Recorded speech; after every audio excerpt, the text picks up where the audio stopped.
Bom, gente, primeira edição do Perifa Gamer diretamente da minha casa, então esse cenário aqui não é aquela coisa maravilhosa que eu sempre escolho um jogo para passar no fundo.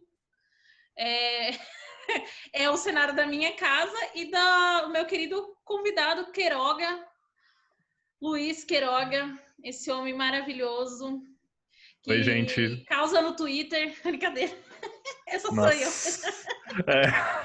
Se eu causo, você causa em dobro, né? Pelo amor de Deus. É tudo causador Gente, aqui. o Luiz, que vai se apresentar, ele veio falar um pouquinho sobre o cenário dos games, do esportes, né, dos jogos eletrônicos, dos streams e principalmente do jogo que eu amo, que é o Free Fire. Entrei na minha guilda. E a relação, cara, com a galera negra, né, nesse ambiente e da periferia e sobre inclusão.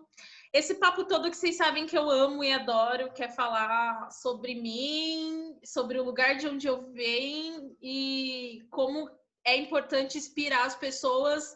E não só inspirar as pessoas, mas mostrar que nem todo mundo está na mesma realidade. Então, o nosso querido convidado aí se apresenta, Queiroga. Conta pra Olá, gente. olá, pessoal, tudo bem com vocês? Um prazer estar aqui, Andresa, nesse espaço maravilhoso. Então, quem é Luiz Gustavo Queiroga? Eu sou jornalista, esportivo, também sou produtor É multimídia. ESPN, tá, gente? É ESPN. Tá, tá achando que eu ia chegar lá, ó, spoiler. Não, que isso. Então, eu trabalhei a vida inteira com esporte tradicional, né? Futebol, principalmente, porque estou no Brasil, né? E futebol é o que move esse país, muitas vezes. Então, eu tive trabalhos em redações, como o Diário Lance, como no Band Esportes, né?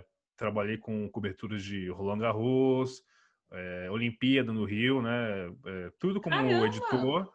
Sim, tudo como editor, não em loco, mas Hum, ainda assim são coberturas que, sabe, eu levo assim para a vida porque foram coisas bem, bem legais, experiências bem bacanas assim. Eu faço todo esse trabalho esportivo desde a escola, né? Na escola eu tive privilégio de poder estudar e me dedicar a fazer trabalhos colaborativos, sabe? Eu tive esse privilégio. Então, desde lá eu fazia trabalho colaborativo e foi como comecei a consolidar o meu caminho até hoje, né? Que trabalho com esporte eletrônico, trabalhei na ESL, né? A ESL, basicamente, para quem não conhece, é uma das principais empresas do mundo de criação de campeonatos, se não a principal, pioneira nesse sentido. É uma empresa alemã e que tem várias sedes, né? E tem uma no Brasil, e essa é o Brasil, onde eu trabalhei como criador de conteúdo de Rainbow Six Siege, né? Que é o jogo que eu amo de paixão, assim, é o meu jogo favorito. Não tem como. E que eu não conhecia nada do jogo quando entrei.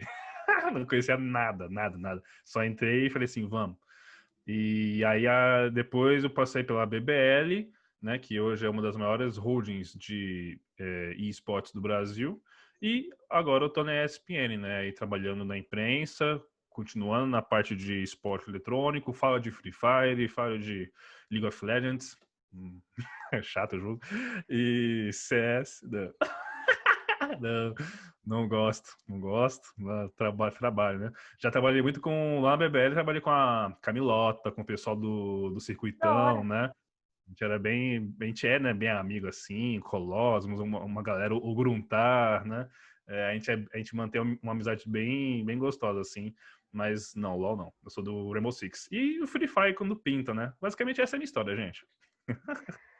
Que homem, não é mesmo? Pô, Luiz, você tem principalmente nesse momento, agora que a gente tem visto uma virada da comunidade gamer, da comunidade nerd, as pessoas sempre se posicionaram, mas elas sempre sofreram, né, represálias e sempre foi muito difícil estar dentro desse espaço, mas a gente tem assistido agora, nos últimos tempos, muitas iniciativas para abraçar a comunidade gamer, a comunidade dos quadrinistas, a comunidade nerd num todo.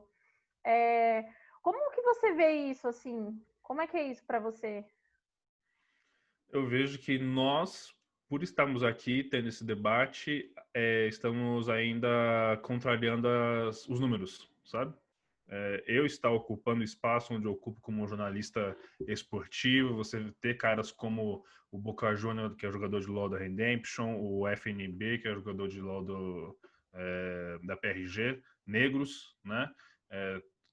São pessoas negras que estão aí contrariando estatísticas, infelizmente, né? Porque a gente vai falar melhor sobre isso mais para frente, só que sabemos, né, que falar de games de maneira bem específica, né? Você até citou outros setores, mas falando de games, é um mercado totalmente privilegiado e de exclusão, né? Porque é aquilo lá, basicamente, para você trabalhar com esporte eletrônico, você tem que ter um PC gamer. E quanto custa um PC gamer hoje em dia, né? É Um por isso que PC eu não jogo bom. LOL. E também Eu fui rodar Fortnite no meu computador, aí eu postei, gente, vou jogar Fortnite. Aí, tipo, o computador, tipo, mano, vai falar. não vai. Pior que eu vi os tweets, mano, vou jogar, não vou De um mais. sonho, deu tudo errado. Eu vi ao vivaço, gente, mano, é triste, né? É foda, tá vendo? É foda. O jogo é bacana, o jogo é divertido, mas, mano, pra conseguir jogar esses joguinhos aí de um jeito legal, assim, pra você jogar de maneira casual, tentar streamar, coisas assim, um PC de pelo menos R$ 5.000, pelo menos. Tô chutando ainda, sabe, baixo. Pra você Alô, ser profissional. Infopreta, traz esse dado aí pra gente. Pô, traz, tem que destrinchar, gente, porque não dá. Aí você tem um PC gamer que roda lindo pra você, de fato, não, quero ser jogador profissional de Fortnite, de CS, de LoL, de Rainbow Six, por aí vai. Mano, é 10 mil pra cima, sabe? E não é brincadeira. Então, a gente sabe que é de exclusão.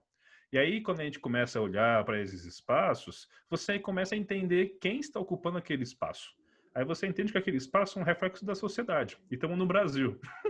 Brasil que é um país racista e desigual, né? Onde racismo estrutural está interligado com desigualdade social e não tem como. Falar de raça é falar de classe aqui, né? Na nossa realidade brasileira, né? E você tocou no nome do Boca e eu tava vendo uma entrevista que você fez, né, com ele. Na verdade, eu vi duas entrevistas que ele tava falando sobre a realidade da desigualdade, né? Que tem até uma chamada que ele fala que ele achou que ele estava em outro país, né? Conta um pouquinho para a galera sobre isso. Então, para quem acompanha meu trabalho lá na ESPN, claramente, né, virou meio que moda durante um tempo falar de racismo. O racismo voltou aí, olha, o racismo existe E em nem é função novembro. e nem é novembro, né? Mas em função, infelizmente, daquela fatalidade da execução que o Floyd sofreu nos Estados Unidos, né, daquele policial, aquilo ali que foi um caso internacional, né, que aí que reverberou, chegou só assim para chegar também na bolha dos esportes. Porque eu lembro até hoje, e eu falei isso, eu estava indignado na semana, de que claramente todas as vidas negras importam. Então, é só fazer uma questão de contexto de quem está olhando para a tragédia, porque bastou o Floyd, infelizmente, ser executado para que a bolha que está ali privilegiada chamar atenção e começar a fazer postagem e movimentações, sendo que na semana anterior à morte do Floyd, 3 meninos negros tinham sido mortos em ações policiais, na figura, né, do João Pedro, que estava aí levantando essa bandeira da questão, né, de que no Brasil acontece toda hora, né? Então, aí, de novo, a gente já sabe o quão complexo que é, que é falar sobre tudo isso.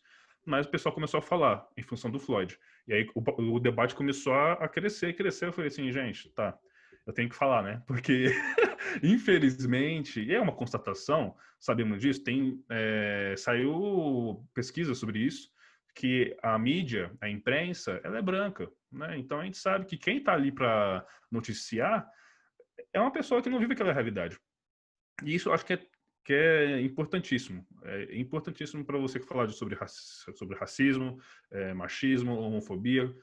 Pessoas que entendam aquilo ali, porque você vai não ter só o olhar crítico, né, olhar de notícia, entender como trabalhar aquele assunto, mas o mais importante de tudo é empatia. Estou falando tudo isso por quê? Para chegar no Boca. Porque na semana que tava todo mundo falando de racismo e, né, a imprensa louca para tentar achar os poucos jogadores negros para falar sobre o assunto, né, para ocupar aquela lacuna da cota Nossa, foi a semana que eu mais participei de podcast na minha vida. Assim. Nossa! O negócio é absurdo, mano. É louco, é louco. Eu também, sabe? E olha que eu sou novo nessa história de gravar podcast, live, mas tava toda hora sendo chamado, só eu. Eu falei assim, gente, vamos falar sobre isso também? Porque, né? Porque só eu sou chamado para falar sobre esportes e racismo, né? Negritude, enfim.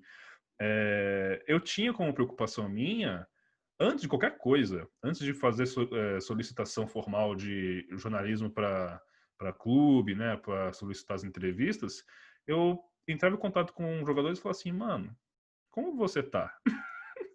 Tá tudo bem com você? Porque, mano, você tá vendo, né? Tá todo mundo falando do racismo, coisas que nós sofremos, né?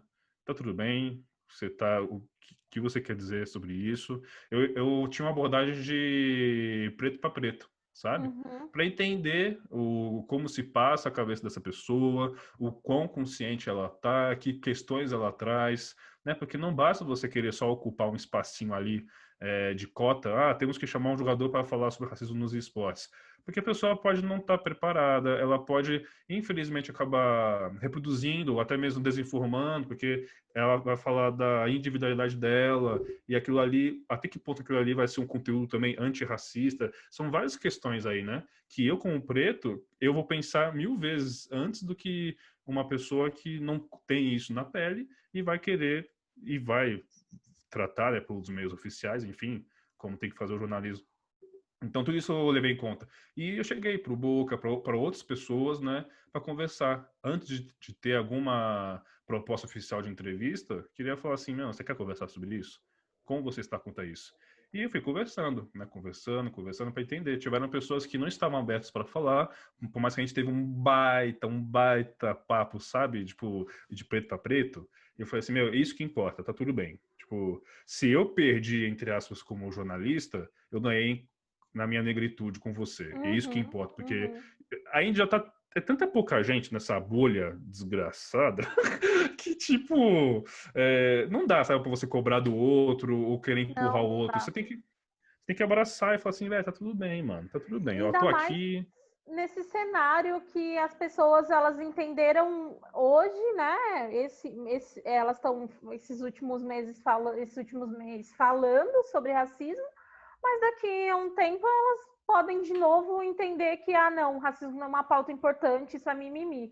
Então a gente também está lidando aí com uma parada do racismo estrutural que, né, vai reverberar na nossa vida em tudo, né? Então a galera justamente fala assim que mas essa ausência dos negros é racismo? Claro que é racismo, né? A gente é a maioria, né, da população e ausente em todos os espaços, menos nos espaços de precarização, que é nos espaços da força de trabalho mal remunerada, e eu ouso até dizer mão de obra escrava, nas prisões, nos assassinatos. Esses são os recordes e os lugares que a população negra ocupa, sabe? Total. Você E sabe, isso vai de isso vai você, de ouvinte. sim. Isso vai de encontro com o que você teve de gancho para a pergunta da fala do Boca, porque, né, tudo isso para chegar no Boca e no Ale Santos, né, que todo mundo conhece ele também, né, um grande escritor aí que manja de história pra caramba, e no meio das pautas que eu tive, né, antirracistas lá na ESPN, que ainda já tem, né, esse caráter, querendo ou não, e que se reforçou com a minha chegada, né, não é falar só de uma semana e acabou, né, eu sempre tenho aí de tempos em tempos, trazendo esse tipo de assunto para que ele não morra, né? Eu chamei o Ale e o Boca para falar, e aí, vocês querem conversar sobre isso? Porque, assim, um fato né? A realidade do Brasil afasta o negro da bolha dos esportes, né? Infelizmente. Então, a gente falou sobre isso. Então, esse podcast que demorou... Nossa, o podcast tem 1 hora, assim, riquíssima de conteúdo. Foi tão bom que foi como você percebeu. Eu quebrei o podcast para 2 chamadas, né? Então, eu fiz um texto só sobre o podcast no geral, com o recorte. E aí, quando reverberou a história do Free Fire, do garotinho do Gui, que foi acolhido pelo THG, que é um streamer aí de Free Fire e tudo mais, a gente até pode falar um pouquinho melhor sobre essa história. Mas quando rolou essa história, E é um menininho que tem que trabalhar como catador de latinha para conseguir ajudar a família também, o pai dele, né? E estava ali jogando e foi ajudado pelo streamer e tudo mais. A gente percebe isso que você falou, os lugares que se esperam que sejam ocupados. Quem vai ocupar aquele espaço? Aí, a chamada do Boca, qual que é? Quando ele entrou no mesmo prédio onde acontece o Brasileirão de Free Fire, que é o que é lá na One Stage, na Liberdade, que é onde também ocorre o Brasileirão de LoL, né, o CBLOL, ele acabou entrando na sala do Free Fire, acho que, sei lá, ouviu o barulho ali, quis ver o que estava acontecendo, foi quando ele teve um choque. Porque ele falou assim, caraca, mano, que estranho, eu me sinto em casa. Ele, que é negro e da Paraíba, né? Então, e por quê? Aí eu já posso dar o spoiler sobre o Free Fire, que é, se a bolha gamer ela é sustentada por 3 pilares básicos, que são, a maioria de jogadores é composto por homens, brancos. Você joga no PC Gamer, que eu já falei que os preços aqui são exorbitantes. Mano, não dá. Não dá. Não vou jogar LOL, velho. Eu gosto, eu vou assistir as pessoas jogando, porque eu não vou jogar. Só, né? Eu fui o Twitter me levou pra ver a final do LOL ano passado. Ano passado foi o Flamengo e... eu esqueci o nome do outro time. Aquele que foi em Porto Alegre? Não, foi no Rio. No Rio, tá. E aí, nossa, incrível. Mas assim, o máximo pé do LOL que eu chego disso, entendeu? De assistir as pessoas jogando, porque eu não tenho condições, né? Um computador é muito caro. E não só isso, você falou Rio, eu comentei Porto Alegre porque também foi a final de outro CBLOL, que até mesmo o Emicida, ele fez o show lá de abertura para a final. Tô falando de Brasil, território sul-sudeste. Uhum. Né? Então, esses são os 3 pilares: homens brancos, héteros, PC gamer, sul-sudeste. Esses são os pilares que sustentam a bolha de esportes no Brasil, querendo ou não. O mercado gira em torno disso. Você pega o Free Fire, ele basicamente, igual o Shura ali atrás, mano, ele rompe, ele rasga com os 3 pilares de uma vez só. Por quê? Você tem claramente, né? Você vai ter mais homens jogando, tá? Porque ainda é algo que tá aí enraizado. É um problema dos games, né? Sim, dos games. Só ao passo que são homens, beleza, mas também você vai ter negros jogando e mulheres estão jogando. Você tem nas equipes profissionais da Série A, da Série B, do Free Fire, mulheres como reservas ou titulares. Isso acontece. Coisas que não tem nos outros cenários, não tem, não pode procurar. Ou é um time inteiramente feminino, como é o caso da Black Dragons, que joga uma liga e ainda assim dá para falar muito sobre essa questão. Ou então você tem torneios femininos para que você consiga fomentar, né, e dar aquele caráter de competitividade para as mulheres, né? Ou seja, eles são necessários também. Mas que reproduz muito uma estrutura do próprio... A gente estava falando de futebol, né? A gente começou o papo falando que esses campeonatos acabam reproduzindo a mesma estrutura da coisa do futebol, né? Você vai ter o campeonato lá masculino e é aquela puta estrutura, e quando é o das meninas... Também. Tô fazendo, nossa, só pode dizer que tô fazendo. Eu até faço aqui um parênteses nesse contexto, que eu entendo muito o que é muito mais funcional, tem mais um sentido de inclusão, os cenários femininos no esporte eletrônico, porque basicamente todos os torneios, todos, sem exceção, são mistos. Na regra, assim como no futebol, não, futebol masculino e futebol feminino, por questões, enfim. No esporte eletrônico, é aquilo lá, é um jogo. Ou seja, as publishers entendem que todo mundo pode jogar ali de igual para igual. Só que não acontece, né? Aí é outro debate. Você cria ao passo que... Só que, assim, na prática, aí sim, voltando para a realidade, infelizmente não fomenta. são coisas importantes, só que na hora do vamos ver, as empresas, a gente teve aí a NTZ, infelizmente, colocando na prática o que aconteceu com a Mayumi, né, que é uma das principais jogadoras do país, que participou de uma, qual que é o nome lá? Seletiva para entrar como jogadora da equipe profissional de LoL, jogou a Superliga, né, com o time lá, e ela, como jogadora profissional, não atuou no CBLOL este ano. Saiu, teve o contrato rompido, não sei qual, não lembro qual foi ali a situação burocrática, se foi desligado ou rompeu por conta própria, mas ela saiu sem atuar de maneira profissional no CBLOL, sabe? Então, na hora do vamos ver, não acontece, né? Acontece. É complicado. E no Free Fire acontece, porque já é natural. Por quê? Você tem Uhum. acessibilidade. Porque aí, de novo, cai nos pilares. Você tem negros e mulheres jogando porque eles jogam no celular. E o celular Era o que é o papo que a gente tava tendo lá no Twitter, que é por conta disso que a gente veio conversar, que é, mano, que ódio de classe é esse que a bolha gamer tem com Free Fire? É absurdo, porque aí é isso, ó. E para finalizar, o pilarzinho, né? O Free Fire, ele é muito mais jogado profissionalmente e no país também, no eixo norte-nordeste, principalmente Sim. nordeste. Ou seja, você rompeu com os 3 pilares. Eu cheguei assim, pá! E você cria um ruído gigantesco, inconsciente, mas que está ali, classe no meio, e várias questões de privilégios que as barreiras começam a incomodar, porque é complicado. Se você já tem uma... Aí é rixa, não é ódio, mas se você já tem uma rixa de PC e console, coisa boba, tipo, você está no console, você está no videogame, você não é profissional, tudo mais. Então, o que acontece? A maioria dos jogadores do console irem para o PC, mas isso aí ainda é no campo de rivalidade, você não tem isso com o celular. E Free Fire é a prova disso. O discurso muda, o tom muda. E entender isso é até mesmo na conversa com o Ale que eu tive na ESPN, ele fala sobre isso, né? Tipo, ele deu um exemplo bem didático, bem simples, para o pessoal entender um pouquinho só que seja, que imagina tô todo dia, você me vê, Andresa, vestindo azul, como tô agora. Todo dia, durante 5 anos, 10 anos.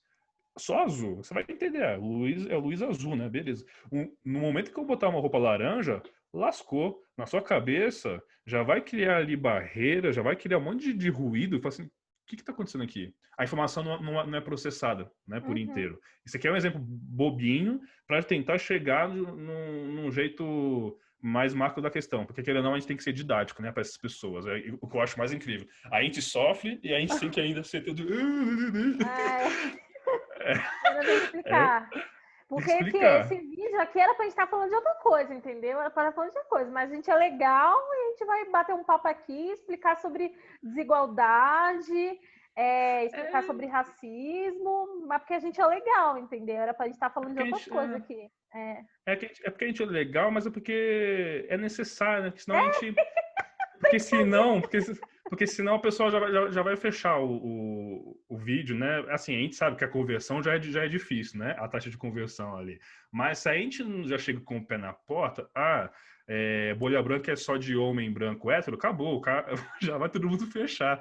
Aí tem que chegar pelas bordas, socialmente falando, economicamente falando, para entender porque tem um monte de branco lá e aí a gente tem que estar aqui falando sobre isso, sabe?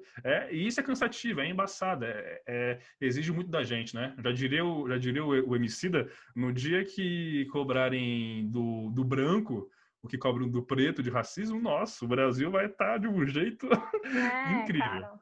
Mas tá, vamos lá, vamos focar porque é isso, sobre questão de classe. Tem uma fala que eu vou trazer aqui, que eu acho que é muito importante, que aconteceu, que reverberou na semana, há 2 semanas, né, tudo mais, de uma fala totalmente infeliz e que remete toda essa questão de classe, que eu acho que e de elite que está aí nos esportes. Quem acompanhou sabe, até mesmo os seus desdobramentos, porque eu já até postei na ESPN, um jogador de LoL da Vivo Cage, o Klaus, ele acabou tendo no meio de uma tiltada, né, de um rage que ele deu jogando uma solo kill, porque todo mundo fica bravo jogando, acontece. tá tudo bem ficar bravo. O que não pode acontecer é você, né, destilar ódio e preconceito, assim, a rodo, né? Porque eu fico puta, eu fico puto, falo palavrão. Mas nem por isso eu normal. falo que, né? Nem por isso eu saio atingindo as classes, as minorias. Isso, esse é o ponto de tudo, né, gente? O rage é válido, mas pelo amor de Deus, né? É uma fala que ele acabou soltando e que até mesmo entendendo e conversando e tudo mais, porque eu não sou do LoL, mas é uma fala que representa a comunidade e quem tá no high elo, que é, né, o topo ali de nível mais, né, enfim, que ele tá lá jogando, solo kill, e aí deu errado lá, porque teoricamente você vai cair com caras no mesmo nível, né? Olha esse parelhos, né? Para que você não tenha a sua experiência estragada, né? E aí, do nada, caiu um cara lá com nível menor, né? Calhou, que realmente arrastou o time, não acompanhou, né, o nível deles, ou seja, acabou ali complicando o meio de campo, e eles perderam, sei lá. Aí o Klaus estava bravo, né? Ficou, tiltou, e aí, antes de sair, deu aquela, né, cutucada. Só que a cutucada dele virou um negócio assim absurdo. Porque ele só falou assim, tinha que ser cotista. Mano, olha a frase que você me solta, tá ligado? Olha a frase que você me solta. Eu conversei com ele, porque no dia... Ele fez depois... Ele tinha feito uma retratação no mesmo dia, que a Vivo Cage fez penalizou ele, e falou isso publicamente. Só que ainda assim, eu fiz uma thread marcando ele e tudo mais, e depois a gente conversou, porque ele teve interesse de vir falar comigo para entender e falar assim, cara, eu preciso entender a gravidade disso. E ele é um cara que foi cotista na faculdade. Ou seja, olha a Olha a densidade. reprodução da opressão. Ele foi cotista de comporta social, né? Isso, porque ele é branco, mas fez a escola pública, né? Só que assim, e de novo, aí foi que eu falei com ele, tá na thread, tá tudo bonito, e futuramente ele fez uma postagem em vídeo que até me citou, porque eu achei isso bem bacana, sobre ele entender a extensão do que ele falou e que é uma fala que vai além do jogo. E vai além do jogo mesmo. Porque, mano, aquilo lá, basicamente, o que ele diz? Entenda, brasileirinho. Ele aí é um discurso do cenário de LoL, do cenário do esporte eletrônico. Ele inferiorizou o cara que estava nível mais baixo. Falando que, você não deveria estar aqui. Qual foi o termo que ele usou? O termo bem específico, né? Cotista, né? Porque, sei lá, a gente não fala normalmente, sou cotista, né? Enfim. Quem usa cotas no Brasil? Pretos, indígenas, pobres, né? Pelas cotas raciais, sociais. Cotista é quem mais sofre preconceito na faculdade, porque o discurso já está lá enraizado. Você está roubando a vaga de quem merece.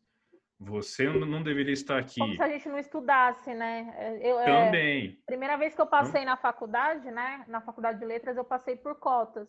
E eu estudei do mesmo jeito que todo mundo. E eu atingi a média. Não é assim, você tá andando na rua, um preto tá andando na rua. E aí eu vou dar uma vaga para eles na faculdade. Não, gente, eu estudei, entendeu? Você não recebe cota assim do nada, né? Você precisa estudar. As pessoas, elas passam, né? Por todo um sistema para poder entrar dentro da universidade. Ninguém tá roubando vaga de ninguém aqui, não, meu querido. É complicado, né? E aí essa coisa que você trouxe, que ele evocou um pensamento elitista e racista.